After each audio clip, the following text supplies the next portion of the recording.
Hello friends, कैसे हैं आप सब। होप आप सब ठीक होंगे। वीडियो को लाइक और शेयर कर रहे होंगे। जिन्होंने चैनल को सब्सक्राइब नहीं किया है वो चैनल को अभी सब्सक्राइब कर लें।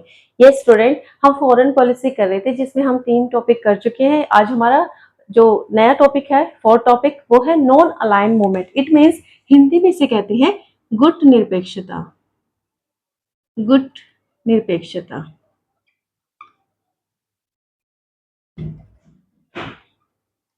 क्या हुआ स्टूडेंट, जब 1947 में भारत आजाद हुआ, या आप कह सकते हो after second world war. After second world war क्या हुआ, कुछ नए देश उभर कर सामने आए। वर्ल्ड में कुछ नई कंट्रीज आई, जिसमें से 1947 में आजाद हुआ था हमारा इंडिया। और इंडिया के साथ ही एक नया देश बना जिसका नाम है पाक या पाकिस्तान। 1947 में इंडिया और पाकिस्तान दो नए स्वतंत्र देश उभर कर आए। इसी तरीके से एशिया में, यूरोप में, अफ्रीका में, हर जगह, हर एक कॉन्टिनेंट में क्या हुआ कि नए स्वतंत्र देश उभर कर आए थे। अब इनके सामने बहुत सारी समस्याएं थी, बहुत सारी प्रॉब्लम थी, जो हमने लास्ट क्लास में भी डिस्कस की थी कि जब इंडिया आजाद हुआ था, भारत को आजादी मिली थी, तो क्या हुआ था स्टूडेंट। जैसे ही भारत आजाद हुआ, एक तो अनपढ़ता है ना, अनएजुकेशन, और भूखमरी, गरीबी, बेरोजगारी, इतनी सारी समस्याएं थी। मतलब जो हमारी बेसिक नीड्स थी ना स्टूडेंट, बेसिक नीड्स थी, जैसे कि रोटी, कपड़ा, मकान, ये भी हम फुलफिल नहीं कर पा रहे थे। मतलब हमारी जो पॉपुलेशन थी, जनसंख्या थी, वो इतनी ज्यादा थी और हमारे पास खाने के लिए रोटी नहीं थी, पहनने के लिए कपड़ा नहीं था, रहने के लिए मकान नहीं था।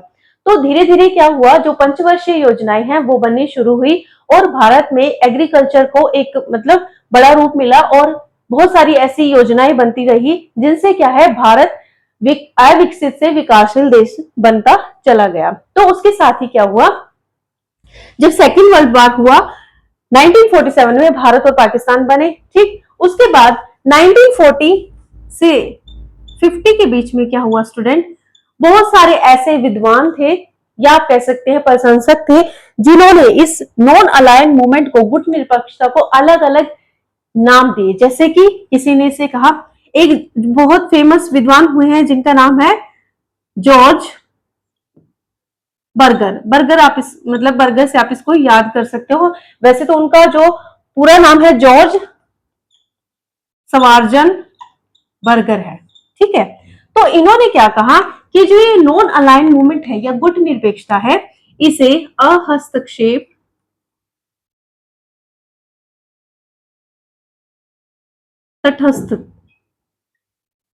तटस्थता, सकारात्मकता, तटस्थता,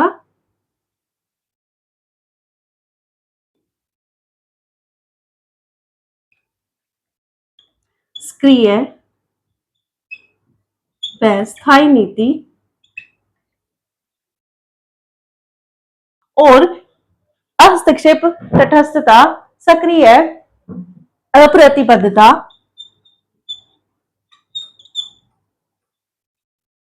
इत्यादि नामों से जाना जाने लगा। मतलब जो ये नॉन अलाइन मूवमेंट है, अगर आपके पास क्वेश्चन आ जाता है अहस्तक्षेप नीति से आप क्या समझते हो, तटस्थता से आपका क्या अभिप्राय है, तटस्थ क्या है, ये सारी चीजें क्या है स्टूडेंट, ये सभी एक ही चीज है। वो क्या है, हमारा गुट निरपेक्षता या non align movement. George Schwarzenberger ने इसको अलग अलग नाम से क्या है, डिनोट किया है, या इसको अलग अलग नाम दिया है। बहुत सारे विद्वानों ने दिया है। वैसे सबसे फेमस जो नाम है जॉर्ज बर्गर सवार्जन का आता है। उसके बाद 1940 से 50 तक ये नामों से जाना जाने लगा। उसके बाद क्या हुआ स्टूडेंट, 1947 में भारत आजाद हुआ। 1950 में, 1950 में क्या हुआ, नेहरू जी ने इसे गुट निरपेक्षता नीति का नाम दिया। गुट निरपेक्षता नीति या नॉन अलाइन मूवमेंट इसे कहा। आपसे पूछा जा सकता है कि गुट निरपेक्षता किसने कहा, नेहरू जी ने। कब कहा, 1950 में। क्यों कहा, क्योंकि वो किसी भी गुट में शामिल नहीं होना चाहते थे। तो ये एक इंपॉर्टेंट क्वेश्चन बन जाता है। क्वेश्चन किसी भी फॉर्म में आ सकता है। आपसे पूछा जा सकता है कि तटस्थता को और किस नाम से जाना जाता है ना, गुट निरपेक्षता के नाम से जाना जाता है, अहस्तक्षेप के नाम से जाना, और इसको किसने नाम दिया, इसको जॉर्ज स्वार्जनबर्गर ने इसको ये नाम दिए हैं।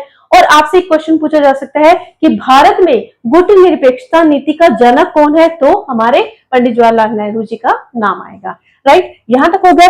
उसके बाद क्या हुआ स्टूडेंट, जैसे जैसे समय आगे बढ़ता गया, इसकी कुछ अलग अलग परिभाषाएं दी, अलग अलग विद्वानों ने इसकी अलग अलग परिभाषाएं दी। जैसे कि हमारी एक है Fontana dictionary of modern thought. इन्होंने क्या कहा, यानी कि जो फोंटाना डिक्शनरी ऑफ थॉट है, इसमें कहा गया कि शीत युद्ध के बाद, यानी कि कोल्ड वॉर के बाद क्या है, शीत युद्ध में दो परस्पर विरोधी गुटों, दो मतलब जो कोल्ड वॉर था उसके बाद जो दो परस्पर विरोधी थे, उनमें से दो परस्पर विरोधी में से किसी भी गुट में शामिल होने से इनकार करना क्या कहलाता है बच्चे, गुट निरपेक्षता कहलाता है। ये स्टेटमेंट आपसे पूछी जा सकती है कि Fontana dictionary of modern thought, या आपसे ये स्टेटमेंट लिखी जाएगी और पूछा जाएगा कि ये किसकी है, तो आपने इसको पहचानना है और उसका आंसर देना है। और साथ में आपसे पूछा जा सकता है कि मॉडर्न मतलब डिक्शनरी ऑफ मॉडर्न थॉट के अनुसार, Fontana dictionary of modern thought के अनुसार क्या डेफिनेशन बताई है। यानी कि दो परस्पर विरोधी गुट है, कौन से, एक हमारा यूएसए और दूसरा हमारा यूएसएसआर।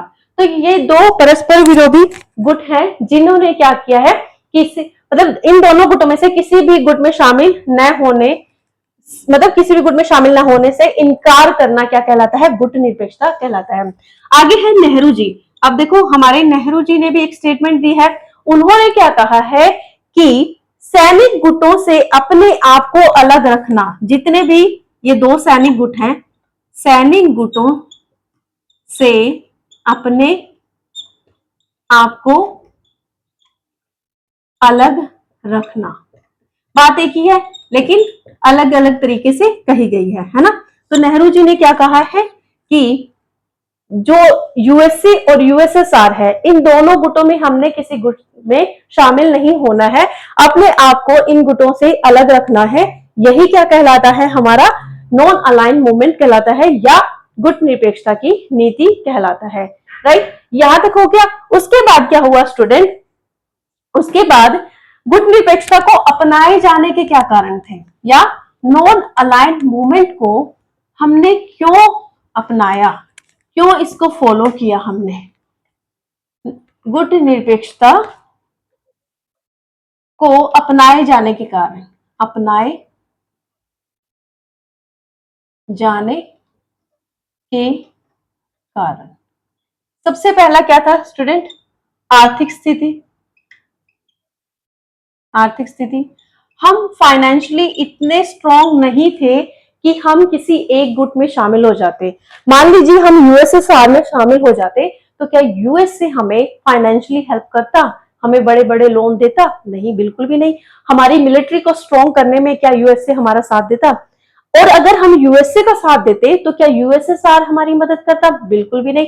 तो हमने क्या किया, आर्थिक स्थिति को मजबूत करने के लिए, आर्थिक स्थिति को मजबूत करने के लिए हमने क्या किया स्टूडेंट, हमने नॉन अलाइंड मूवमेंट को फॉलो किया। हमारा जो सबसे फर्स्ट और मेन पॉइंट था वो यही था कि हमने आर्थिक स्थिति को मजबूत बनाना है।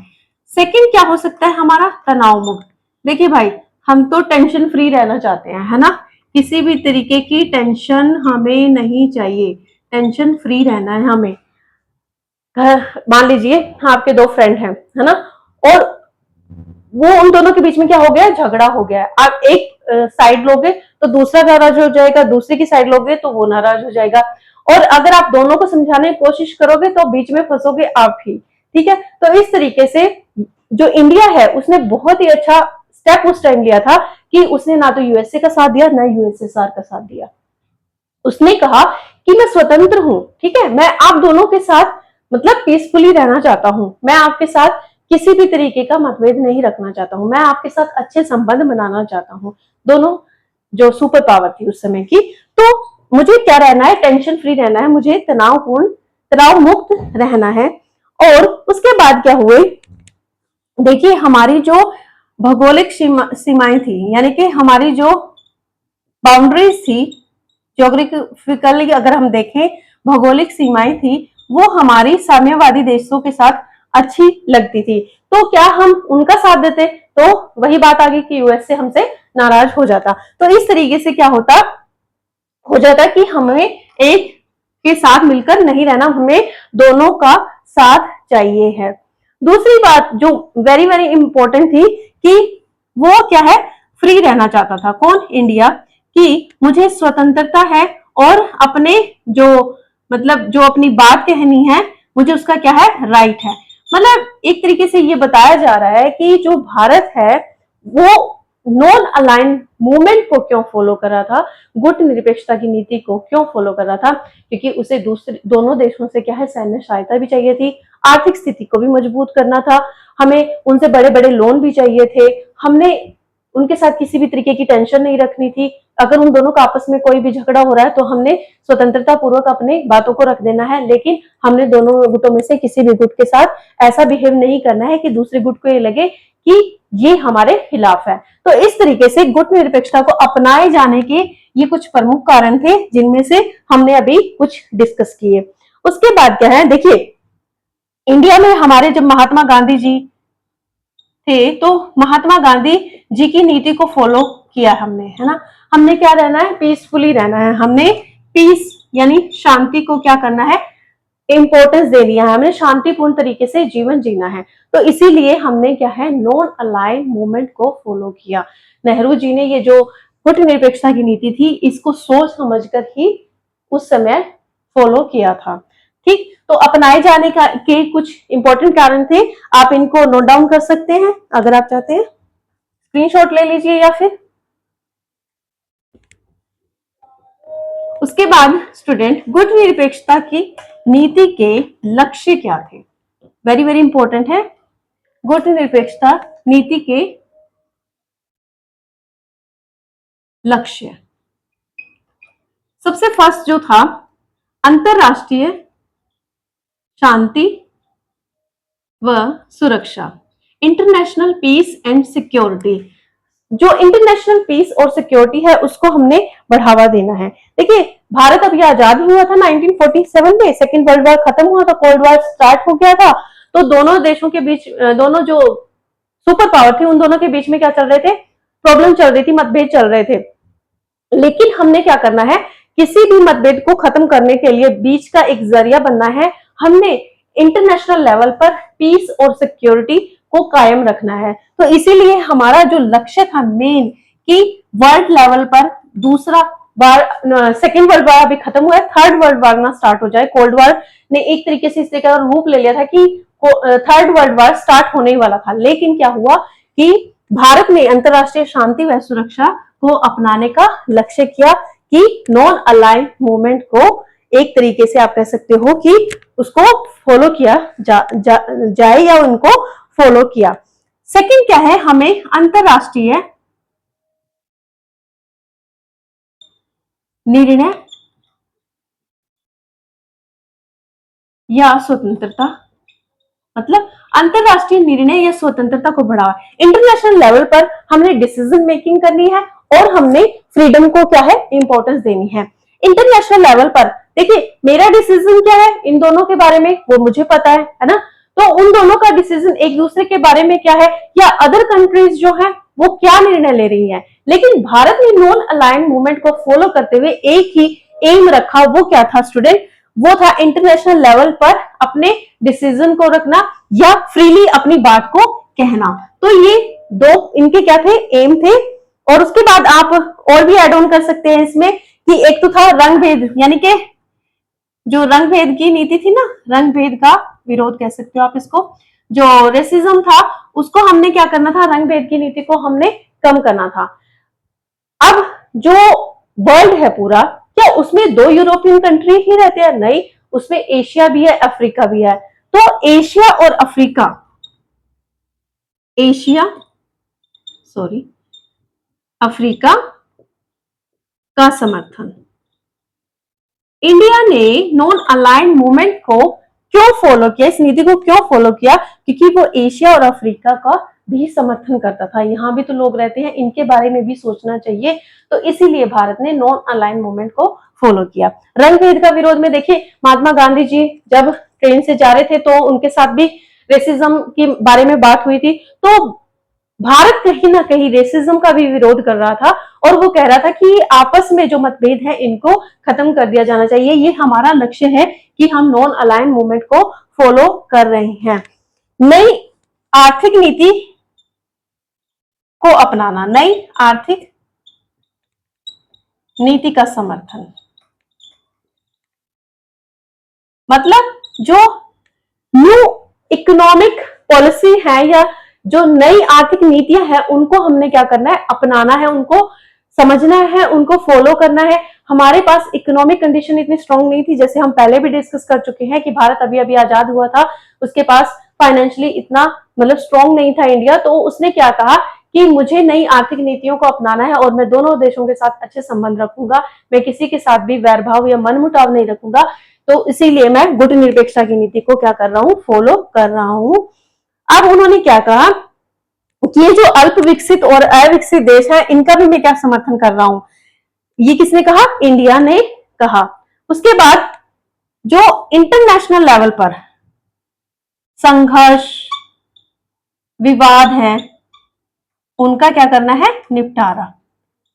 इंटरनेशनल लेवल पर मतलब मेरा एम क्या है, नॉन अलाइनमेंट मूवमेंट को फॉलो करने का यही है कि इंटरनेशनल लेवल पर जो कॉन्फ्लिक्ट, जो प्रॉब्लम्स चल रही है उनको क्या करना है, मैंने रिमूव करना है, उनको निपटा देना है, उन प्रॉब्लम्स को हमने खत्म कर देना है जड़ से, ताकि हम क्या मतलब दोनों जो गुट हैं उन दोनों का मैं क्या करता हूं, मतलब उन दोनों को समर्थन देता हूं और मैं स्वतंत्र हूं अपनी बात को कहने का। ठीक है, तो भारत के नॉन अलाइन मूवमेंट को फॉलो करने के ये कुछ इंपॉर्टेंट क्या थे, हमारे लक्ष्य थे। आपसे क्वेश्चन पूछा जा सकता है, मिक्स मैच करवाया जा सकता है कि किस तरीके से भारत के कौन कौन से लक्ष्य थे नॉन अलाइन मूवमेंट को फॉलो करने के। तो स्टूडेंट ये फॉरेन पॉलिसी का हमारा 4th टॉपिक है, इसका सेकंड पार्ट हम नेक्स्ट क्लास में करेंगे। आज के लिए इतना ही। जाते जाते एक ही बात, एक ही रिक्वेस्ट, चैनल को ज्यादा से ज्यादा सब्सक्राइब करें, वीडियोस को लाइक करें, शेयर करें और कमेंट्स करना ना भूलें। एक और बात स्टूडेंट, जो भी टॉपिक आपको लगता है कि फॉरेन पॉलिसी में आपको पहले ये पढ़ना है तो आप मुझे कमेंट कर सकते हैं। तो thank you so much, bye.